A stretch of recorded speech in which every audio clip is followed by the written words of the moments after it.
Now, we titled this panel, Is Canada a Leaky Ship in a Turbulent World? And I'm not stating that Canada is a leaky ship, but I wanted to pose this question to my panel. I feel incredibly fortunate to hold citizenship in a country that is stacked with opportunity. But as an entrepreneur, I'm a bit nervous, if not curious, about some of the decisions being made by our leadership. And that's what I want to dig into today. I'm quite self-serving with my panel discussions. I tend to pick topics, things that I want to learn more about. And then I assemble the smartest people I can think of or reach out to carry that conversation. And that's exactly what I've done today. So I would like to talk about Canadian debt levels. Niels' organization, the Fraser Institute, has put out some fantastic reports explaining the massive rise in both federal and provincial debt over the last 8 years and what this means for you and I. We'll talk about some recent policy changes at the federal level and how they may impact productivity and global perception of our country as a place to do business, and subsequently, how that may affect foreign and domestic investment. Does that sound good? Okay, and Niels, I'd like to start with you because only 4 days ago, the Fraser Institute put out a fantastic report explaining the rise of both federal and provincial debts, forecasting that within 2020, this number will hit 1.5 trillion. Now, when you're talking trillions of anything, it's hard to wrap your mind around what that actually means. So could you please add some perspective and put this in context for us? Yeah, well, thanks, Jay. And first, delighted to be to the left of Peter Brown and Conrad Black. Don't often get called to the left of anyone, but delighted to be here. So look, obviously we put out a report and debt has almost doubled over the course of the last 12 years, 800 billion all the way to 1.5 trillion. What that means for an average family is, we're at roughly $40,000 per Canadian in federal and provincial debt. That's at a time of relative prosperity. Obviously, that's hugely concerning. We're already up to 64% of GDP. And I think what's in front of us is the most concerning. I mean, we have a demographic challenge in front of us that is going to require us to be more productive if we're going to meet the demands of the changing population. And so I'm deeply concerned about the level of government debt, particularly when we've had almost 10 years of economic growth. I don't know. That doesn't consume consumer debt, which is the highest of the G7 countries. And So can you elaborate on that? If you take federal and provincial and consumer debt, I think we're something like the 8th highest in the free world. So relate that to us. What is the addition of consumer debt in addition to provincial and federal debt?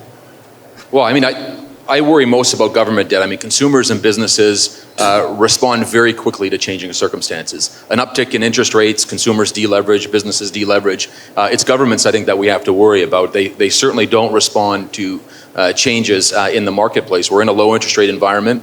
We're already spending, if you combine federal and provincial governments, almost 10% of every tax dollar goes to interest payments, just interest payments. And the federal government alone is spending about $25 billion a year on interest. I mean, that's about half of what we spend on K-12 education in this country. So speculate a little bit for me. Think crisis, worst case scenario. How does life change for the everyday Canadian? How are we vulnerable right now? Well, if Canada goes into recession, you take the federal deficit, which is give or take anywhere from 27 to 28 billion over the course of the next 2 years, that will instantaneously go to somewhere between 50 and 120 billion dollars. I mean, if we do that for 2 or 3 years, we will be in a deep, deep crisis in terms of government debt levels. We could very well see ourselves going back to the mid-1990s in terms of our debt to GDP ratio, and that if you live through that period, obviously that we are near crisis in this country. The Canadian dollar was called the Canadian peso on the Wall Street Journal, and then in 1990, 30 cents of every dollar that went to the federal government was paid interest. All right. 30 cents of every dollar was paying interest. And so that competes with the needs of education and health and everything else. And right now we're 10. But you know, the other thing a series of deficits do since Trudeau has been elected, we've had continual deficits, and they ran and forecast 19 billion, then he just came and said, well, it's not 19, it's 28 billion this year. And that's before a single one of his campaign promises comes into effect. We're now at, 27 billion, I think. And what that does, what that does is it drives out capital. If you look at people that are going to invest capital in this country, and they look at a declining standard of living, which we have, they look at a declining standard of living, they look at a slowing productivity, they look at a lot of the problems we have, which we can fix, by the way, we've done it before. But that contributes to the flight of capital that we're now experiencing, all right? Because you know that the government has to look at additional sources of revenue. There's one they're banding around right now, which I think would be very harmful. They talked about it recently, very recently, is to limit the amount of interest a business can write off to 30% of their EBITDA. Well, to the real estate people in those highly leveraged businesses, that would in fact end up a limit on their growth. But it's just an example of what happens as they run up these debts. Now they're going to look for other sources of revenue. Right. Conrad, anything you'd like to add? I almost always agree with Peter Brown on everything he says, but I'm not in favor of governments telling business how much they can borrow. That has to be a free market activity, in my opinion. But and they're not the natural source for such advice anyway. I would add, you guys left out, a lot of our municipalities are in a terrible condition, and they have a much lower tax base to work from than a higher jurisdiction. And of course, the federal government controls the money supply. But I would say this, I think our problem is aggravated by, and could be alleviated if it were otherwise, an unimaginative and obsolescent tax structure. The fact is, and I've said this till I'm blue in the face, that we should move to lower income tax rates and higher rates of sales tax on non-essential spending. That, in addition to being as close as you can get to a voluntary tax, it makes it much more efficiently collectible. It doesn't cost so much. You don't have people taking avoidance procedures with the same ingenuity because they don't resent it as much, and they're right not to resent it as much. And this has been shown in many places. And in fairness, you go back in your comments, Peter, to 1990. Brian Mulroney took over a precarious financial situation for which there was the excuse that Pierre Trudeau was using equalization and transfer payments to buy federalist votes in Quebec and prevent the breakup of the country. Now, it was a shabby business in a lot of ways, but it was necessary, and in my opinion, it was the right thing to do, and I supported him at the time, although I disagreed with Pierre Trudeau on most things. But, and Brian addressed it by bringing in the GST. Now, he didn't manage it well politically because the public felt he'd pulled a fast one on them in the 1984 election. I don't think that's fair, but politics isn't always fair. But the point is we have that resource to work from, and we should, if we changed our method of taxing, we could alleviate the problem, but of course it has to be combined with some restraint. I mean, the one thing we know for sure is what you said earlier, is that we cannot be competitive with higher corporate and individual tax rates in the United States. We can't compete, we're dead. So that has to be fixed. It'd be one of the cures. There you not only lose economically, you get the brain drain pouring out of the country. And Jean Chrétien said, he responded well to the peso thing, but when it was pointed out to him, a lot of our doctors and other professionals and executives were leaving, he said, well, Haitian taxi drivers will replace them. Now that makes sense, especially as liberal voters they did, but not otherwise. Decreasing income tax, increasing sales tax puts the power back in the hands of the people. But I can't affect policy personally. So what can I do, and what can the people in this room do to protect ourselves in this scenario? Well, we have to make representations to politicians, don't we? Don't we have to sort of do the traditional democratic things and make our voices heard? I mean, however venal, mediocre, and inane our politicians may be at times, they certainly listen to complaints when they hear them. Right now we're consumed with,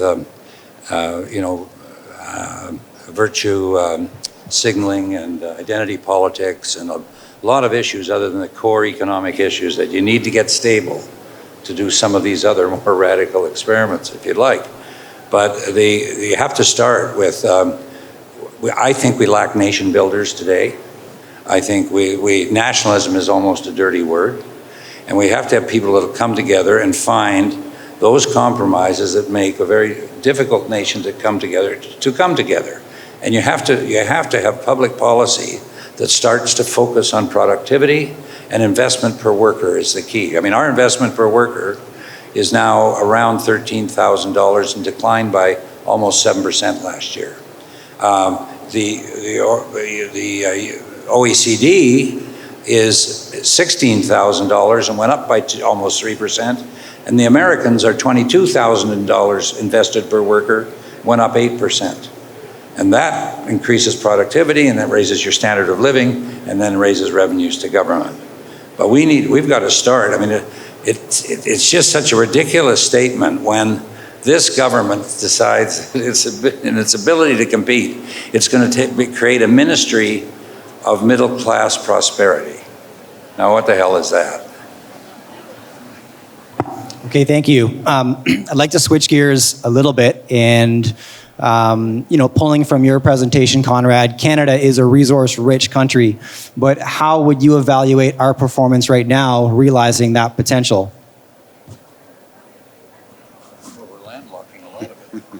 Well, I think, I'm afraid I don't evaluate it all that positively. I mean, we're starting out by strangling our leading export revenue producer.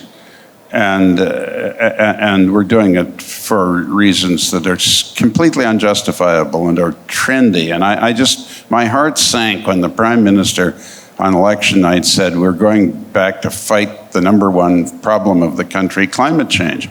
I mean, we don't know that, and even if we knew a lot more about it than we do, the answer isn't to strangle the oil and gas industry. And in addition to being self-defeating economically for the whole country, and terribly unjust for an important section and region of the country, it's just bad economics, and it's self-impoverishing, and we shouldn't be doing it. But I think we've got it's sort of like Herbert Hoover has come back. His answer to the Great Depression was to raise tariffs, raise taxes, and shrink the money supply. It's just the exactly wrong things. And what we are doing are exactly the wrong things. The whole public policy of this government, I'm not a partisan, I've supported both parties, but as far as I can see, it comes down to this chimera of climate change and our ability to fight it, a very peculiar and poorly reasoned notion of native issues, and an absurd over-preoccupation with gender issues. I mean, we all agree that the people should do what they want sexually. They're two sexes, and everyone can define their own sexuality themselves. I mean, there shouldn't be this degree of controversy about it. And yet that's what we're talking about, not the kind of things that these men were talking about, and that the Fraser Institute is bringing the country's attention to. Do you know, Jay, there's a recent study by the World Bank, I guess, right? And they say that Canada's gone from 4th to 23 as a country that is easy to do business in. We're now 38th in damaging regulation. We're 44th in a destructive tax structure. We're 64th in the free world in permitting, and we're 100th in enforcing our business contracts. Now, what we need to do as people like your audience, start to educate themselves to where we stand. There is among Canadians a tendency to not pay enough attention. I think we're coming close to a point where we will, and that'll put pressure on government. But there is no question, I think this most simple thing when you talk about resources, and Niels would agree, is that we have become perceived as a nation where you can't do a major transaction. Between the pipeline debates and TransCanada leaving and changing their name, and you look at Encana leaving the country, and they're increasingly in the major resource world. Barrick closed its Toronto offices and moved to London, and Goldcorp is now in Denver, and You don't hear from our government anything about these jobs or the 100,000 jobs that were lost in Alberta or the jobs in the GM plan. But we did hear a lot about the 3,700 jobs that SNC Lavalin had in Quebec. We've lost a lot of employment. And we're now perceived as a country that it's difficult to do business in. We used to be a most favored nation to investors. Now, when you talk about these dramatic drops in global rankings and Conrad, how we're strangling the oil and gas industry, Niels, can you shed some light on the specific and most notable policy changes that have created this situation? What's changed in the last 5 years? Yeah, I mean, first off, to your previous question, I mean, I take it one step further. I think we have an anti-resource federal government. If you look at the major pieces of legislation, particularly with respect to the oil sands, Bill C-69 and Bill C-48, both of those, it is hard to imagine another major project being put forth the regulatory body for approval in this country. If you look at our international reputation, as Peter was saying, we've gone from a country where investors want to be to a country in which they're fleeing. And if you look at our comparative advantage, I mean, we are a small country fortunately, next to the most successful country in the world. How do we attract investment? We have to have good policy. What's happened in the last 5 years? We went from a period of fiscal stability and prudence that was first put in place by Jean Chrétien federally and then succeeded by Harper. We've undone that over the course of the last 5 years. So in terms of fiscal stability and fiscal prudence, we've lost that. Our tax structure, by increasing income taxes on both upper income Canadians and middle income Canadians, we've lost a tax advantage on the business side. I think what made us a great jurisdiction in part was that we had a tax advantage relative to the United States for many years, which is gone now. We've seen an increase in the regulatory burden. And then if you drill down provincially, the story gets even worse. If you look at one of the economic engines of the country, Ontario, its investment climate has been completely decimated. Why would anyone invest in Ontario? They've got the highest, they went from having middle-ranging electricity rates in North America to having the highest, labor laws which are biased against workers, towards unions. And if you look at the bordering US states, they're all reforming, the Michigans, the Indianas. I mean, it is very difficult for Canada, regardless of where you are in this country, to compete. You know, I'd like to say one thing, because we're a bit negative here. And you know, we don't have to be, right? I think that's the important thing. You know, we live in probably the greatest geography on the planet. We've got a big country, we're thinly populated, but we have an educated population. We have a lot of great traditions and freedoms of religion and speech. We live next to the United States, the greatest economy in the world, have been a good neighbor to us. We're miles away from the squabbles of Europe and the tragedy of the Middle East. So what we have right now is we have a really great opportunity that we have just mismanaged, all right? And when you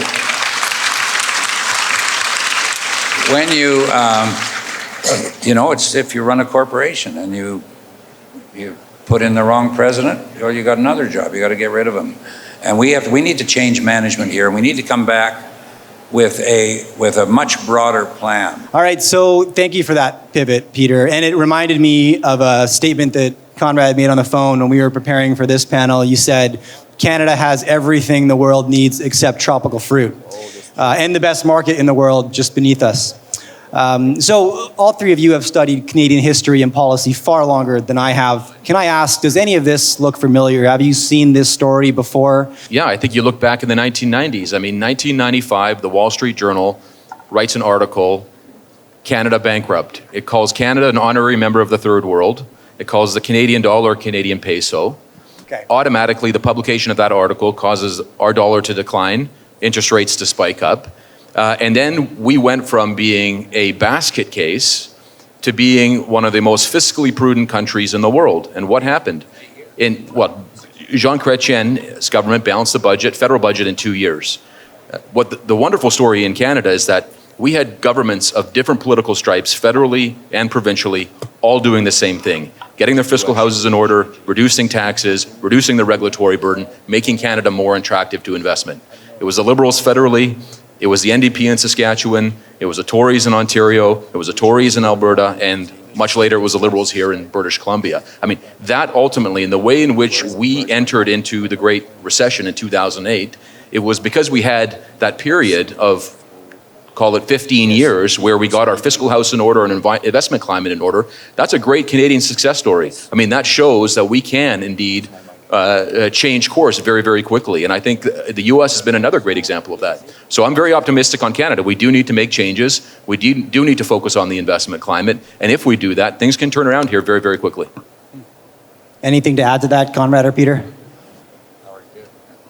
Well, excuse me, I said some, not as well, but somewhat the same thing a couple of times. And I think tweaking, pardon me, tweaking of the tax structure and little discipline on how we spend the money and ending the attempt to strangle our greatest industry, which is really a self-flagellating thing to do, as well as distinctly unfair to that region. If we just did that, we'd resuscitate things quite well. This is a resource investment conference, and I will get flogged if I don't at least ask one question relating to gold. And Niels, Peter has told me that you are his go-to expert when it comes to gold speculation. Is this the case? I'm in trouble. Peter. Okay, I'm kidding, but... Peter once said, I don't know the difference between gold and copper, so I might not be the best I was in person the to room, ask. that's why I mentioned that. Right, you bought your wife a lovely lead ring, I think was what you said. So I'd like to keep this high level, but could you tell me across the panel, does gold play a role in your investment portfolio, and if so, how? And if it doesn't, that's fine as well. Gold has always played a role in my investment portfolio, sometimes successfully, sometimes not. I think where I think we are, more importantly, generally the metals market, I think we're in for a couple of years here that people are going to do very well at it. I think my own view is that copper is going to be the metal that we're going to love in the most. I think we're going to go from a artificial shortage to a surplus, to an artificial surplus to a shortage very quickly. But I think we're in for good times in the market. There is in the investment world a herd of speculative investors. They're all over the world. And they move like a herd. And they've come out of cannabis now. And if you want to be in cannabis now, you have to be an investor. But this global pocket of hot money, in my opinion, is definitely moving towards the mining stocks. You can see it. So there you go. Good luck to you. It's a high-risk business. Conrad, Niels, anything to add to that? We're good? All right, and thank you for that. And I'm betting on you being right. And to put that in context, we've had many comments today about how busy the show is this year, and I love hearing that. But if we dial this back to 2012, this hall right now has 600 seats in it, and it's very full, standing room only. But going back to 2012, we had 2 speaker halls, 800 seats each with standing room only. So we've got a long ways to go, which is very inspiring and motivating to myself.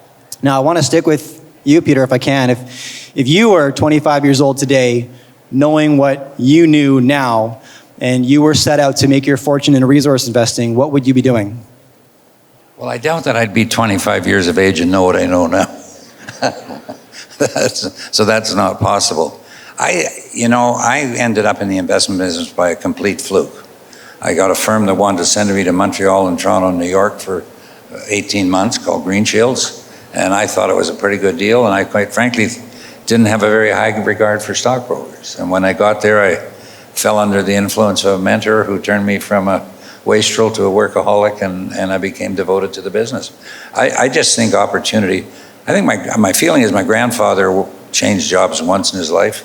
Most of my friends have changed jobs 2 or 3 times. So I think my grandkids will probably do it 5 times. So you got to be flexible, and you got to be open to opportunity when it knocks, and don't be afraid to take the risk. I love this statement by, who was the guy that owned all the casinos, the MGM and Canaccord. Canaccord said. So if you want to win big, bet big.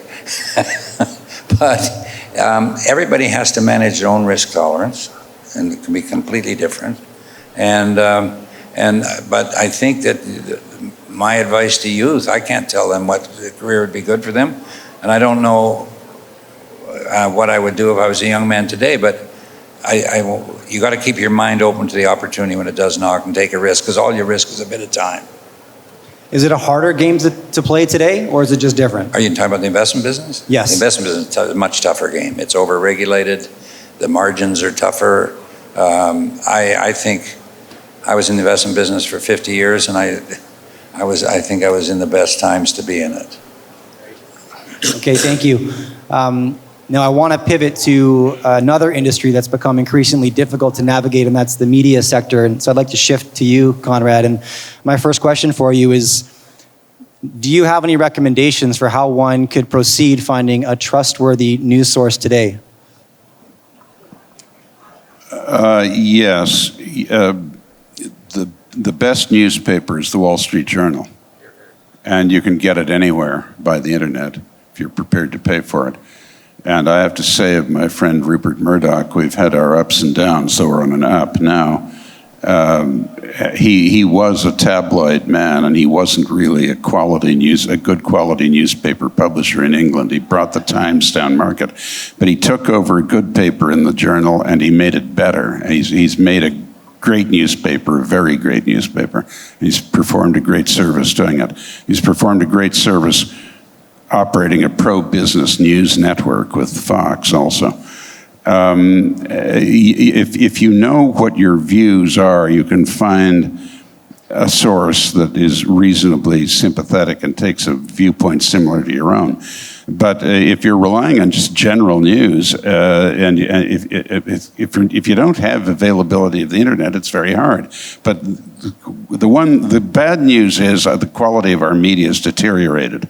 The good news is that the variety of information and entertainment is now so huge that nobody controls the market or has any great influence on the public. And you can always find what you want, but you have to look around for it. You know, Canadians owe you a big vote of thanks. I mean, the unintended consequence of the National Post is it upgraded the Globe and Mail. I think there's no question that the media in Canada was better because of you went through it. No question. Absolutely.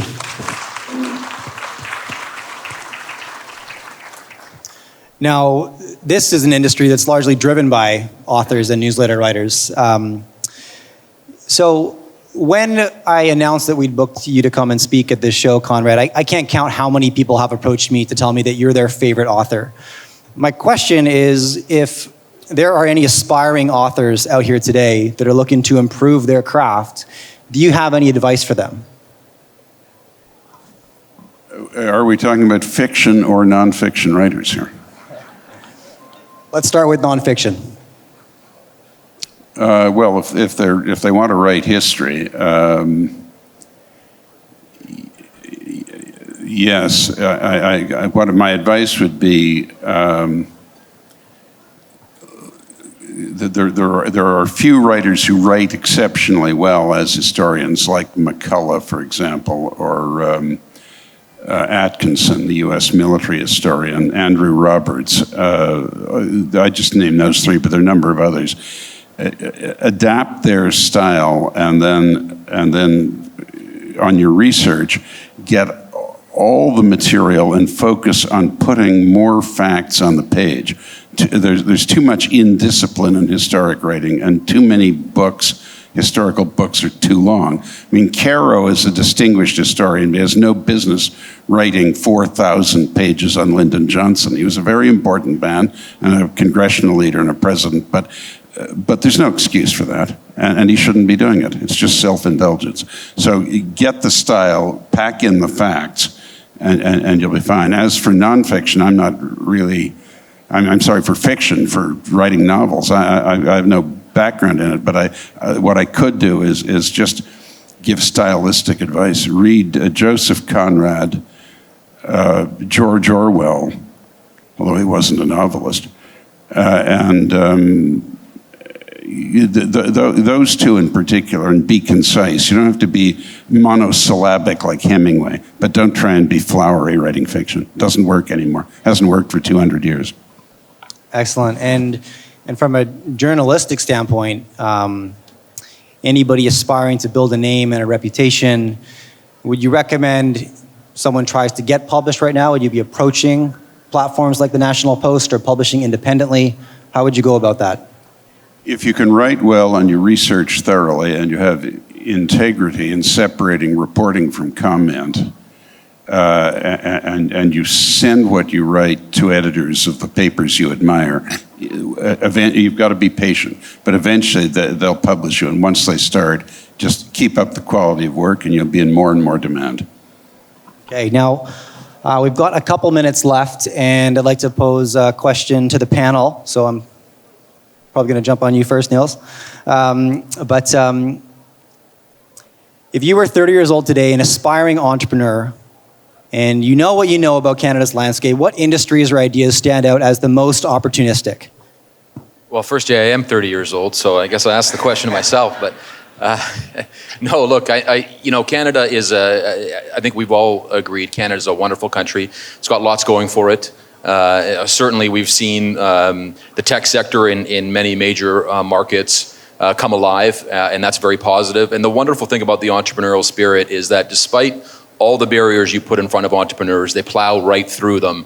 And so that leaves me tremendously optimistic, regardless of what industry our entrepreneurs go into. I think one message I would have for our entrepreneurs that they can be a really effective voice for change.